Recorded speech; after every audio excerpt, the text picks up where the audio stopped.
Bonjour madame, bonjour monsieur, ça dépend de l'heure à laquelle tu regardes cette vidéo. Alors, j'avais un court message à te donner à toi qui as envie de tout abandonner, toi qui as envie de te donner la mort, qui m'écoute en ce moment, toi qui as envie de tout lâcher, de tout abandonner parce que tu as trop de problèmes, parce que tu as trop de soucis, tu as trop d'ennuis, tu te sens pris au piège, tu as l'impression que c'est fini, tu as l'impression que le ciel te tombe sur la tête et que tu pourras plus jamais te relever. Je veux te dire qu'il y a encore de l'espoir. Je veux te dire que tu peux encore te relever. Comment est-ce que tu peux te relever? Il y a une personne qui s'appelle Jésus-Christ et qui t'aime et qui veut vraiment te sauver. Donne-lui ta vie. Crois en lui sincèrement. Viens vraiment à ce Jésus-Christ qui t'aime. N'abandonne pas tout parce que quelqu'un t'a fait du mal. N'abandonne pas tout parce que tu n'as pas eu ce que tu voulais. N'abandonne pas tout à cause des dettes. N'abandonne pas tout.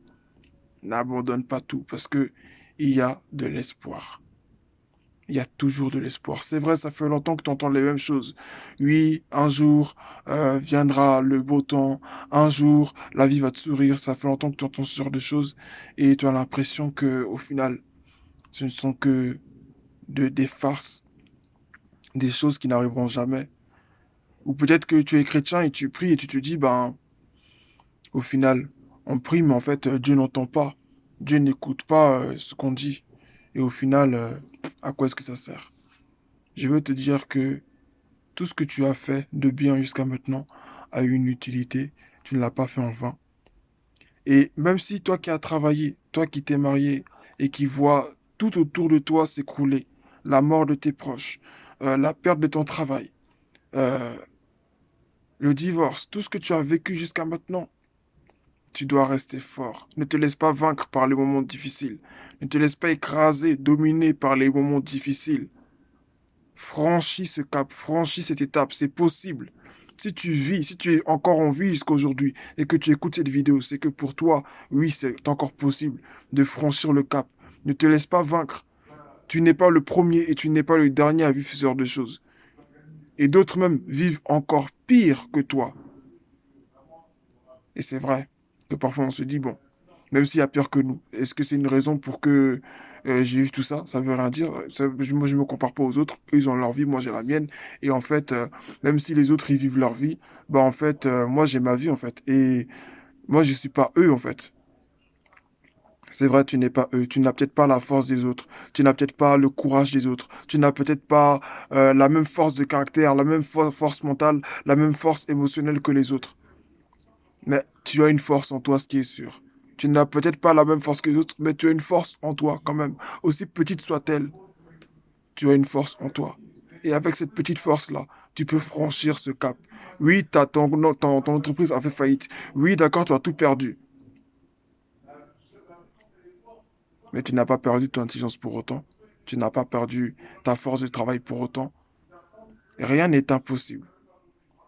Rien n'est impossible. Ce sont ceux qui sont désespérés, qui lâchent tout et qui ne veulent pas se relever, en fait, qui restent à terre.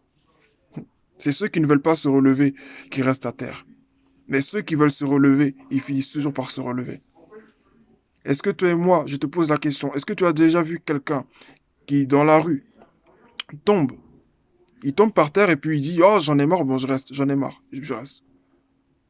Non, il finit toujours par, il se relève immédiatement parce qu'il sait que coucher à terre, c'est pas sa place. Logique. Ou encore un autre exemple. Et en fait, sur la route, par exemple, une voiture, par exemple, qui est en panne, par exemple, qui n'arrive plus à avancer.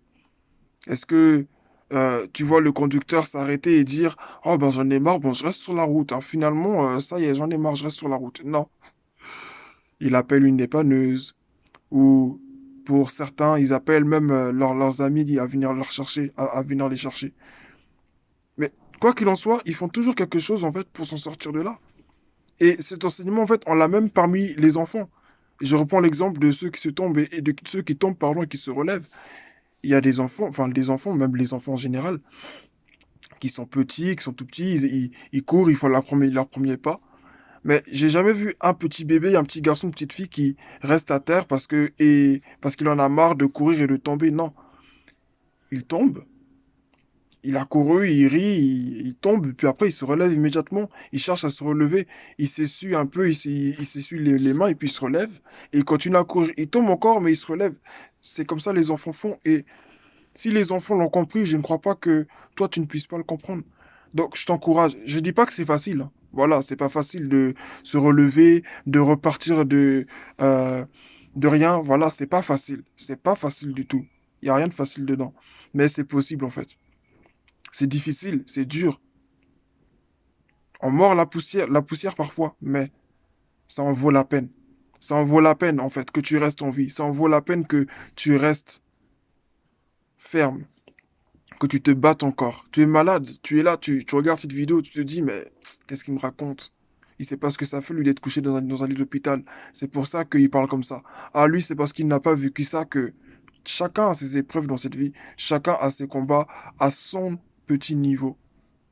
Chacun a ses combats. Alors peut-être que moi, je n'ai jamais été dans un lit d'hôpital, peut-être que je n'ai jamais été chef de famille, marié, pour dire que ma femme m'a quitté, donc je ne sais pas ce que ça fait.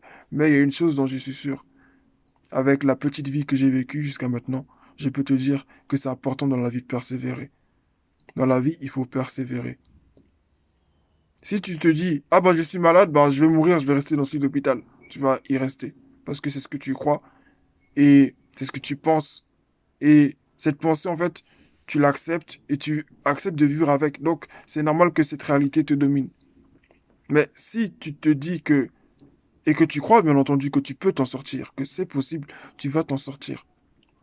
Parce que je le redis encore une fois, tu n'es pas le premier et tu n'es pas le dernier. Alors, je t'encourage vraiment à prendre courage, à te relever, parce que rien n'est impossible dans ce monde. Rien n'est impossible. Mais toi, lève-toi, prends courage. Parce que Jésus est là et il peut t'aider, il peut te sauver. Il veut et il peut te sauver. Mais il ne le fera pas en fait si tu ne le veux pas. Dieu ne fera jamais les choses sans ta permission. Jamais. Où était Dieu quand je perdais ma femme? Où était Dieu quand je perdais mes enfants? Où était Dieu quand je perdais mon travail? Où était Dieu? Où était Dieu? Où était Dieu? Où était Dieu? Dieu t'attend en tout cas, c'est tout ce que je peux te dire. Et il veut que tu l'appelles, il veut que tu lui permettes d'entrer dans ta vie. Je ne dis pas que parce que Jésus entre dans ta vie, il n'y aura pas de problème, il n'y aura pas de souci. C'est faux. Il y aura encore certains problèmes, il y aura encore certains soucis, des choses peut-être que tu n'as peut-être pas vécues encore, mais il y aura des petits problèmes, des petits soucis. Bref, c'est la vie humaine en fait qui continue.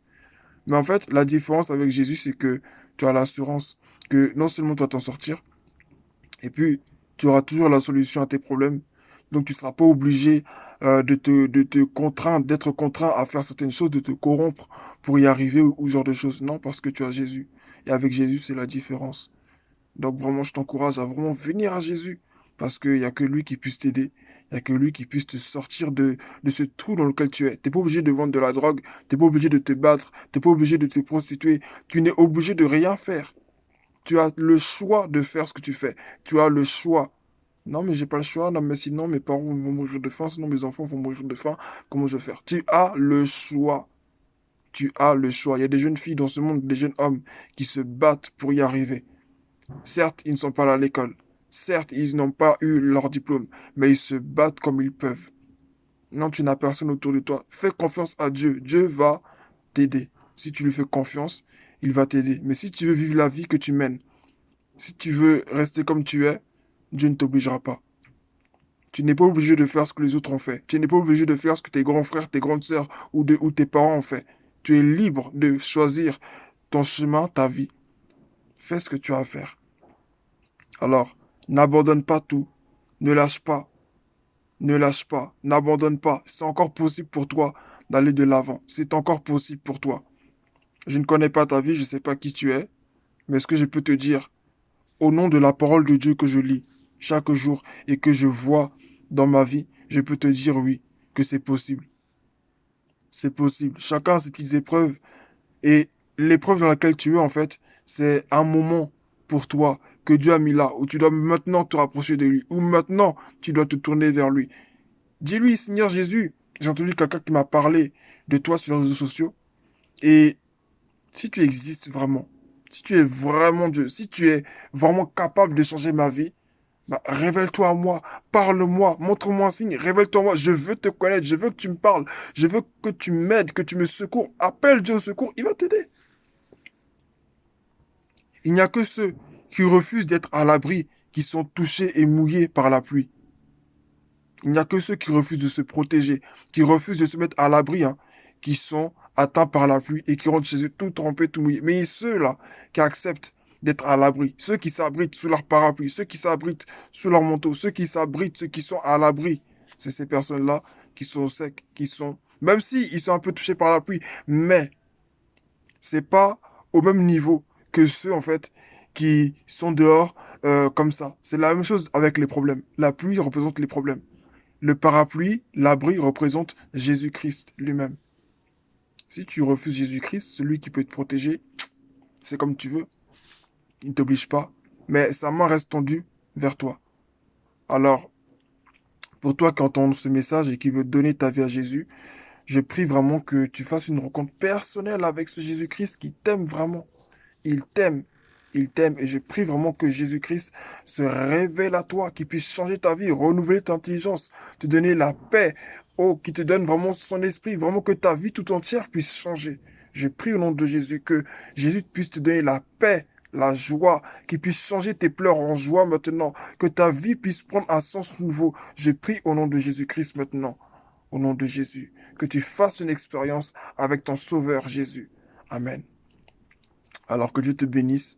Et quoi qu'il en soit, quoi qu'il arrive, ne lâche rien, n'abandonne pas, parce que c'est pas la fin. C'est pas parce qu'il y a eu un échec aujourd'hui que demain il y aura forcément un échec. Même si depuis des années, tu as l'impression qu'il y a des échecs, ou bien tu vois et que tu vis des échecs, ça ne garantit pas que toute ta vie demeurera un échec. Et cela ne remet en rien en cause l'amour de Dieu pour toi. Donc prends courage et sache que Jésus est là. Que Dieu te bénisse et bonne journée.